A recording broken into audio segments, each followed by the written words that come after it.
A blessed day to everyone.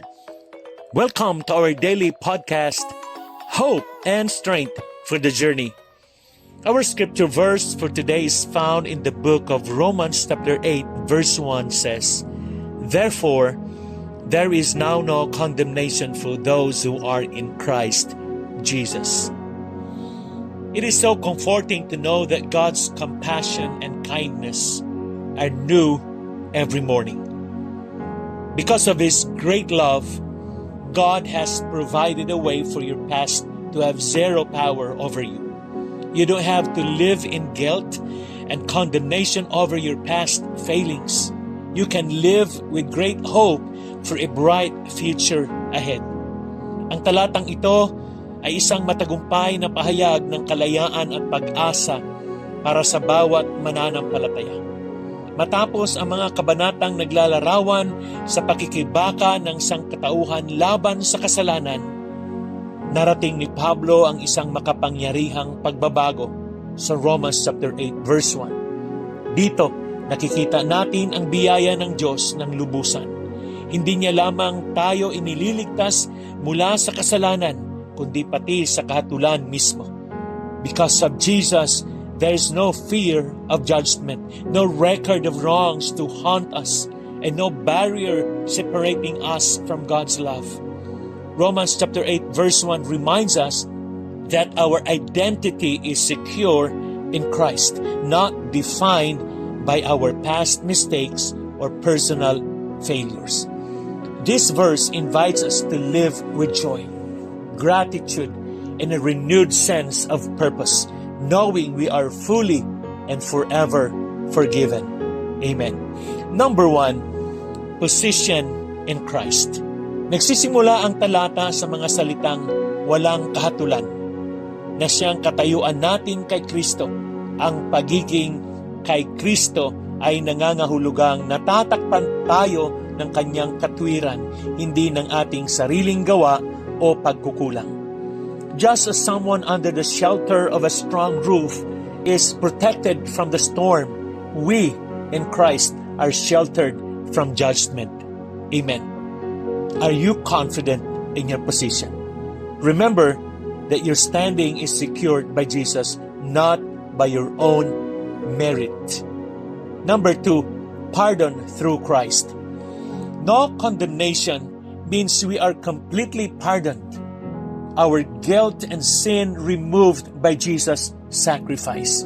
Isipin mo ang isang hukuman kung saan pinapatawad ng hukom ang isang taong nagkasala dahil may ibang nagbayad ng parusa para sa kanya. Ang kamatayan ni Kristo sa krus ang tumupad sa ating kapatawaran. Paano po natin i-apply ang katotohanan ito? Embrace the freedom that comes with forgiveness. Don't live weighed down by past mistakes. Your pardon is complete. Amen.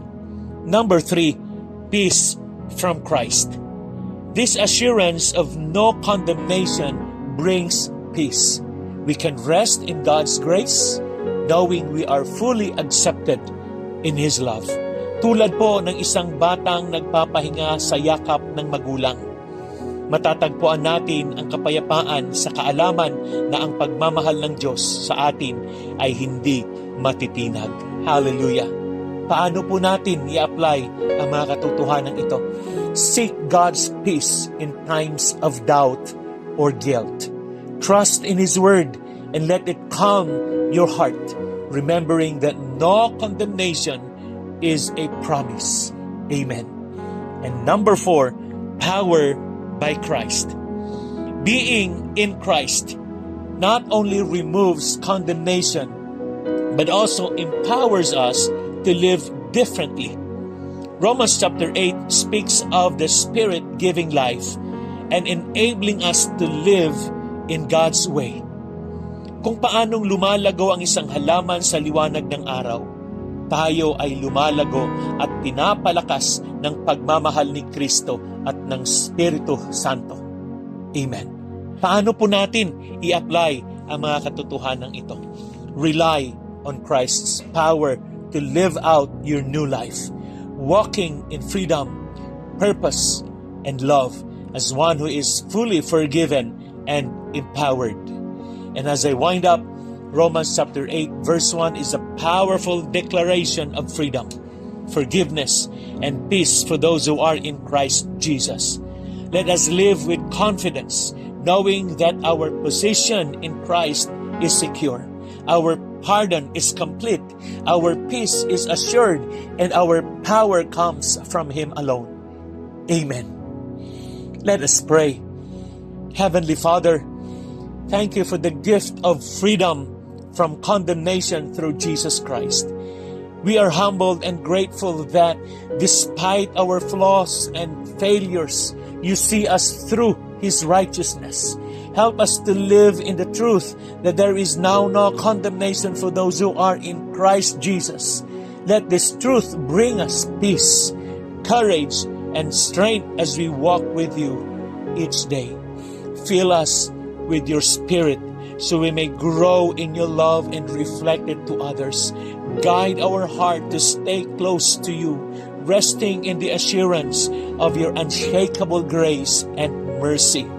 In Jesus' name we pray.